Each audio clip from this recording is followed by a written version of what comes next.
بسم الله الرحمن الرحيم الحمد لله رب العالمين وأصلي وأسلم على أشرف الأنبياء والمرسلين نبينا محمد وعلى آله وصحبه أجمعين۔ غزوہ بدر کے بعد جب نبی صلی اللہ علیہ وسلم نے تمام مشرکین کو ایک کنویں کے اندر ڈال دیا اور پھر مسلمانوں کو مکمل فتح ہو گئی، تو اب ان کی واپسی بدر سے مدینے کی طرف ہے۔ تو لیکن نبی صلی اللہ علیہ وسلم نے بدر سے مدینہ پہلے پہنچنے سے پہلے کچھ لوگوں کو پہلے روانہ کر دیا تاکہ وہ جا کر مدینہ والوں کو خوشخبری سنا دیں۔ تو اب اس کی کچھ تفصیل یہاں پر ہے۔ ادھر مسلمانوں کی فتح مکمل ہو چکی تو رسول اللہ صلی اللہ علیہ وسلم نے اہل مدینہ کو جلد از جلد خوشخبری دینے کے لیے دو قاصد روانہ فرمائے۔ ایک حضرت عبداللہ بن رواحہ رضی اللہ عنہ، جنہیں عوالی بالائی مدینے کے باشندوں کے پاس بھیجا گیا، اور دوسرے زید بن حارثہ رضی اللہ عنہ، جنہیں زیریں مدینہ کے باشندوں کے پاس بھیجا گیا۔ اس دوران یہود اور منافقین نے جھوٹے پروپیگنڈے کر کے مدینے میں ہلچل بپا رکھی تھی، یہاں تک کہ یہ خبر بھی اڑا رکھی تھی کہ نبی صلی اللہ علیہ وسلم قتل کر دیے گئے ہیں۔ چنانچہ جب ایک منافق نے حضرت زید بن حارثہ رضی اللہ عنہ کو نبی کی اونٹنی قصوا پر آتے دیکھا تو بول پڑا، واقعی محمد قتل کر دیے گئے ہیں، دیکھو یہ تو انہی کی اونٹنی ہے، ہم اسے پہچانتے ہیں، اور یہ زید بن حارثہ ہیں، شکست کھا کر بھاگا ہے اور اس قدر مرعوب ہے کہ اس کی سمجھ میں نہیں آتا کہ کیا کہے۔ بہرحال جب دونوں قاصد پہنچے تو مسلمانوں نے انہیں گھیر لیا اور ان سے تفصیلات سننے لگے، حتیٰ کہ انہیں یقین آ گیا کہ مسلمان فتح یاب ہوئے ہیں۔ اس کے بعد ہر طرف مسرت اور شادمانی کی لہر دوڑ گئی اور مدینے کے در و بام تحلیل و تکبیر کے نعروں سے گونج اٹھے، اور جو سربر آورد مسلمان مدینہ میں رہ گئے تھے وہ رسول اللہ کو اس فتح مبین کی مبارکباد دینے کے لیے بدر کے راستے پر نکل پڑے۔ حضرت اسامہ بن زید رضی اللہ عنہ کا بیان ہے کہ ہمارے پاس اس وقت خبر پہنچی جب رسول اللہ کی صاحبزادی حضرت رقیہ رضی اللہ عنہ کو، جو حضرت عثمان رضی اللہ تعالیٰ عنہ کے عقد میں تھی، دفن کر کے قبر پر مٹی برابر کر چکے تھے۔ ان کی تیمارداری کے لیے حضرت عثمان رضی اللہ تعالیٰ عنہ کے ساتھ مجھے بھی رسول اللہ نے مدینہ میں ہی چھوڑ دیا تھا۔ اچھا، یہاں پر ایک تھوڑی سی ڈیٹیل یہ ہے کہ جب بدر کا واقعہ ہوا تو بدر کے واقعے میں ہوا یہ تھا کہ حضرت نبی صلی اللہ علیہ وسلم کی جو ایک بیٹی تھی حضرت رقیہ، وہ بیمار ہو گئی تھی، اور حضرت رقیہ جو تھیں اس وقت وہ حضرت عثمان رضی اللہ تعالیٰ عنہ کے نکاح میں تھیں۔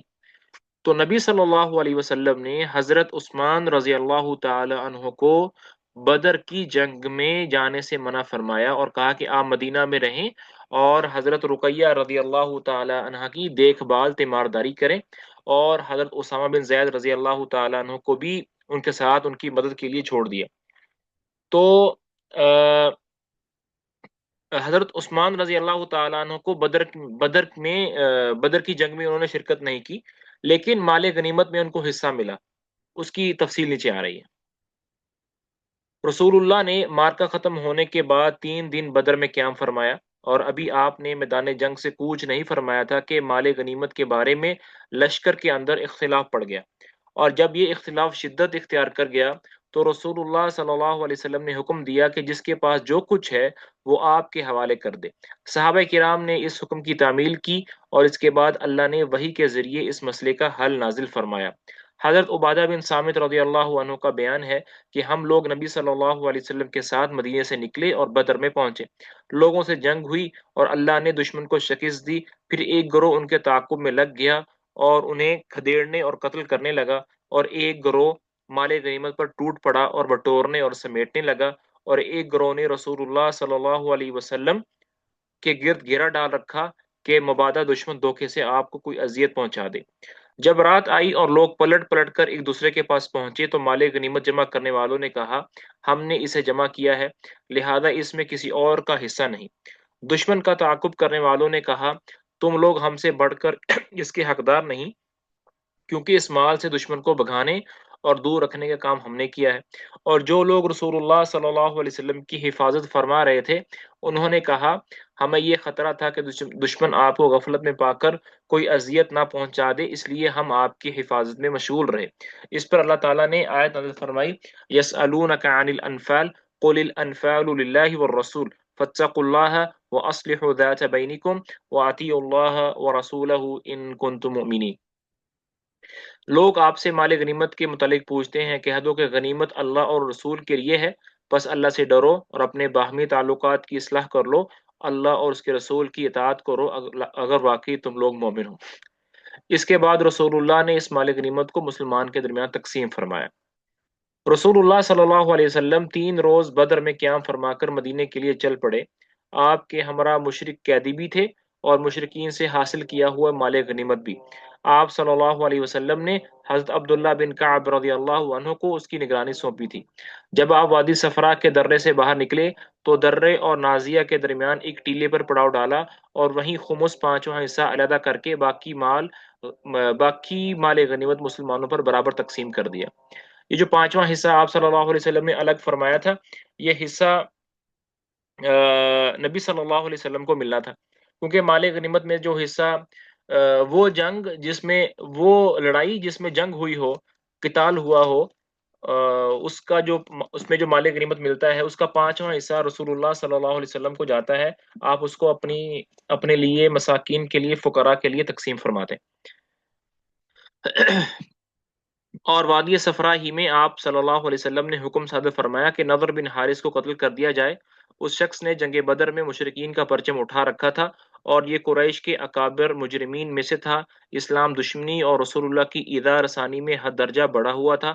آپ کے حکم پر حضرت علی رضی اللہ تعالیٰ عنہ نے اس کی گردن ماری۔ نضر بن حارث جو تھا یہ مشرکین میں سے تھا۔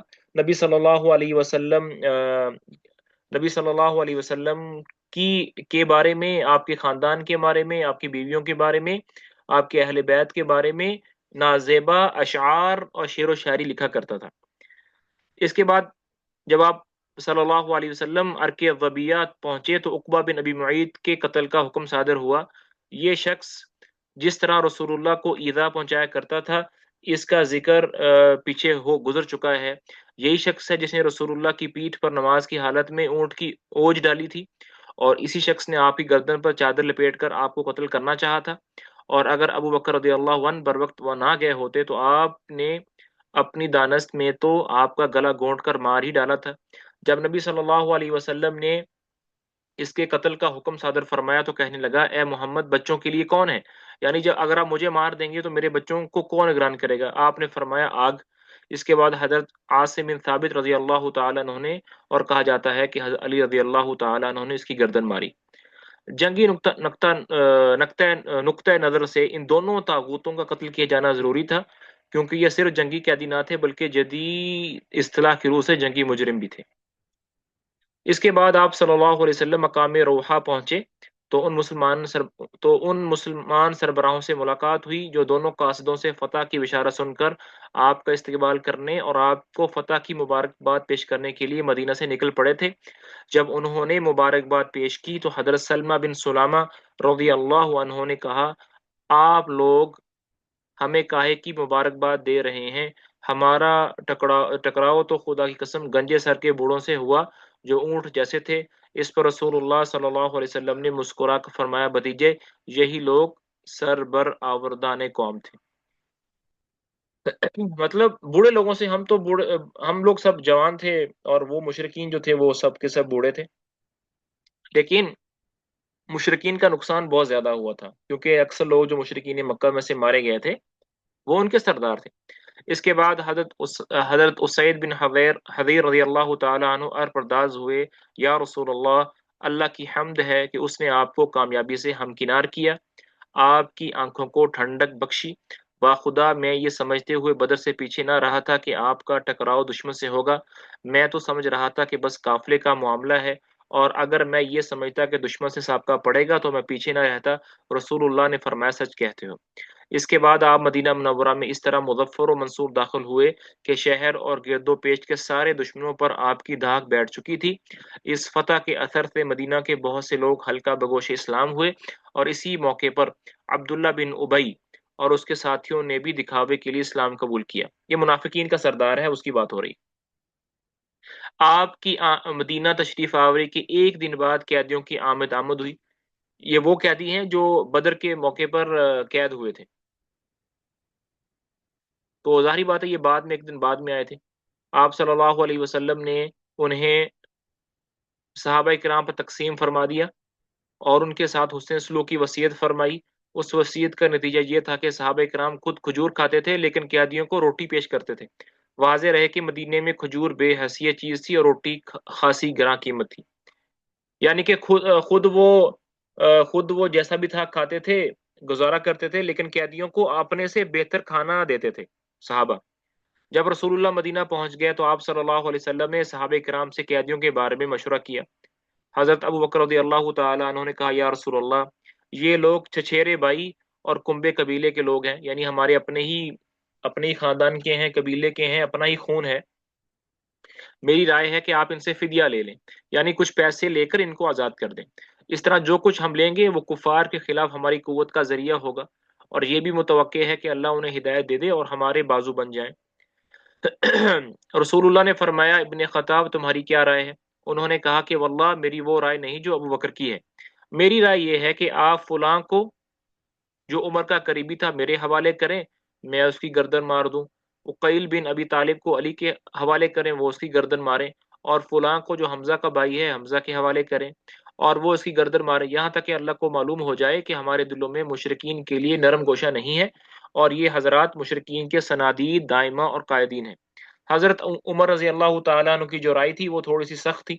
وہ کہتے تھے کہ ہم مسلمانوں میں سے ہر آدمی جو لوگ قید ہو کر آئے ہیں اپنے اپنے رشتہ دار کو ڈھونڈے اور خود اس کو قتل کرے۔ حضرت عمر رضی اللہ تعالیٰ عنہ کا بیان ہے کہ رسول اللہ نے ابو بکر رضی اللہ تعالیٰ عنہ کی بات پسند فرمائی اور میری بات پسند نہیں فرمائی، چنانچہ قیدیوں سے فدیہ لینا طے کیا۔ اس کے بعد جب اگلا دن آیا تو صبح ہی صبح رسول اللہ اور ابو بکر کی خدمت میں حاضر ہوا۔ وہ دونوں رو رہے تھے۔ میں نے کہا، اے اللہ کے رسول، مجھے بتائیں آپ اور آپ کے ساتھی کیوں رو رہے ہیں؟ اگر مجھے بھی رونے کی وجہ ملی تو روؤں گا، اور اگر نہ مل سکی تو آپ حضرات کے رونے کی وجہ سے روؤں گا۔ رسول اللہ نے فرمایا، فدیہ قبول کرنے کی وجہ سے تمہارے اصحاب پر جو پیش کی گئی ہے اس کی وجہ سے رو رہا ہوں۔ اور آپ نے ایک قریبی درخت کی طرف اشارہ کرتے فرمائے، مجھ پر ان کا عذاب اس درخت سے بھی زیادہ قریب پیش کیا گیا۔ اور اللہ تعالیٰ نے یہ آیت نازل فرمائی، ما كان لنبي ان يكون له اسرى حتى يثخن في الارض تريدون عرض الدنيا والله يريد الاخرة والله عزيز حكيم لولا كتاب من الله سبق لمسكم فيما اخذتم عذاب عظيم۔ اس کے پیچھے سٹوری یہ ہے کہ اللہ تعالیٰ کو حضرت عمر رضی اللہ تعالیٰ عنہ کی رائے زیادہ پسند تھی، اور جو فدیہ لینے والی رائے تھی وہ پسند نہیں تھی۔ رسول اللہ صلی اللہ علیہ وسلم نے رسول اللہ صلی اللہ علیہ وسلم نے فدیہ والی جو چیز تھی اس کو قبول کر کے اس کو نافذ کر دیا، تو نبی صلی اللہ علیہ وسلم کو تھوڑی سی اللہ کی طرف سے تھوڑا سا مطلب میں کیا کہوں، یعنی کہ اللہ تعالیٰ نے ناراضگی کا اظہار کیا، اور پھر یہ آیت بھی نازل ہوئی، کسی نبی کے لیے درست نہیں کہ اس کے پاس قیدی ہوں یہاں تک کہ وہ زمین میں اچھی طرح خون ریزی کر لے۔ تم لوگ دنیا کا سامان چاہتے ہو اور اللہ آخرت چاہتا ہے، اور اللہ غالب اور حکمت والا ہے۔ اگر اللہ کی طرف سے نوشتہ سبق نہ کر چکا ہوتا تو تم لوگوں نے جو کچھ کیا ہے اس پر تم کو سخت عذاب پکڑ لیتا، اور اللہ کی طرف سے جو نوشتہ سبقت کر چکا تھا وہ یہ تھا، فَإِمَّا مَنًّا بَعْدُ وَإِمَّا فِدَا، یعنی مشرکین کو جنگ میں قید کرنے کے بعد یا تو احسان کرو یا فدیہ لے لو۔ چونکہ اس نوشتے میں قیدیوں سے فدیہ لینے کی اجازت دے دی گئی تھی، اس لیے صحابہ اکرام کو قبول فدیہ پر سزا نہیں دی گئی، بلکہ صرف سرزنش کی گئی، اور یہ بھی اس لیے کہ انہوں نے کفار کو اچھی طرح کچلنے سے پہلے قیدی بنا لیا تھا، اور اس لیے بھی کہ انہوں نے ایسے مجرمین جنگ سے فدیہ لینا قبول کر لیا تھا جو صرف جنگی قیدی نہ تھے بلکہ جنگ کے ایسے اکابر مجرمین تھے جنہیں جدید قانون بھی مقدمہ چلائے بغیر نہیں چھوڑتا، اور جن کے متعلق مقدمہ کا فیصلہ سزائے موت یا عمر قید کی صورت میں نمودار ہوتا ہے۔